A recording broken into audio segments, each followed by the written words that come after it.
Allegheny County is a combination where it has the benefits of a city, but it's really not too big like some other really big cities. It's a great place where you can make new friends. You can also raise a family here. It's an awesome place to raise a family. And there is tons to do because we have elements of a city. We have great restaurants, tons of cultural activities. We have fun things like Picklesburg, where everything tastes like pickles, including pickle ice cream and lots of pickle stuff. But you also have right outside of the city, anything outdoors, hiking, biking, anything you can imagine that's beautiful, beautiful places to swim. We also have amazing sports teams. We have the Steelers and the Penguins, who are amazing. Some people think the Pirates are amazing. They don't do that well, but they're very fun to go watch. And we also have really fun neighborhoods where every neighborhood is really different and unique. We have collaboration really closely with county partners. Most closely would be the Department of Human Services and the Allegheny County Emergency Services, where we work really, really closely with those county partners, as well as other county partners. But we work with a ton of external partners. It is a big priority for the health department to be closely involved with partners across the county. We do it through formal contracts, but we also have a lot of informal collaborative partnerships across from clinical services, but as well as the other bureaus. We in clinical services, we partner with a lot of healthcare providers like federally qualified health centers, hospitals, outpatient providers, HIV clinics, STD clinics.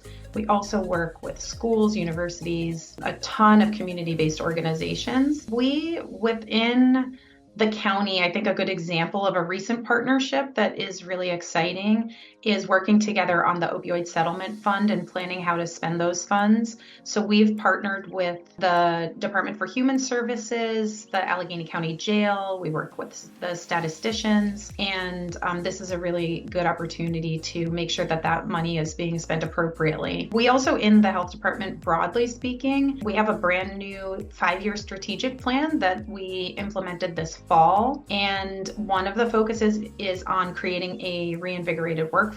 Also, another aspect of that, amongst other things, is making sure that we're deepening partnerships with organizations. As part of that, the director is in the process of recently hiring and hired a strategic planning partner and a community engagement partner. So that's their specific focus, even within the director's office. Within clinical services, we have a lot of priorities and a lot of really exciting initiatives. So right now, one of the areas that is a neat opportunity is working to expand the services that we have within the clinic and trying to figure out how we can best take that outside of the 4 walls of the clinic and get into the community.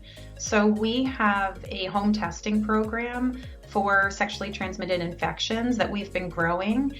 And that has a lot of opportunity in the next few years to continue to develop. And we've also been working on using our community pharmacies as a place where people can receive treatment. We also continue that, and we've been doing this for a long time, but always looking at it, are identifying gaps in clinical services so we can continue to make sure that we're addressing sexually transmitted infections, opioid overdoses, and immunizations, and specifically targeting the health disparities around those. Like the rest of the country, we're also working on vaccine hesitancy and combating misinformation that has been an increasing problem. I would say the number one thing is adaptability. This is a new position, which is exciting, and I think having someone who is independent and takes initiative, because it's going to have a lot of autonomy for the position, I think those are really important. Also, someone who is a good educator and communicator, because we have a big bureau with a lot of different clinical staff and public health professionals. And so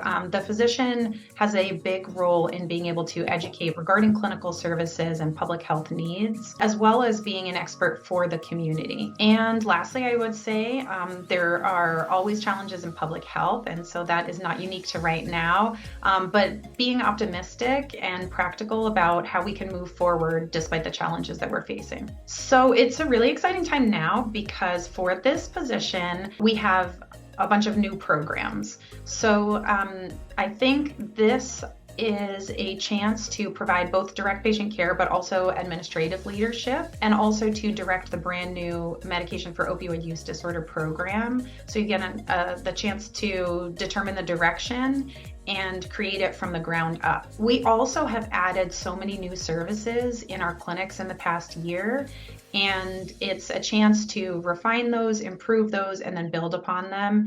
And there's many more services that we need to think strategically about how to add them or when to add them. And so I think that is a really exciting time for the physician to join. And lastly, we're sort of settling down coming out of a pandemic. And so now we have the chance to think back on what we learned from COVID and work on our public health preparedness for the county and think about how we can better be prepared for public health emergencies.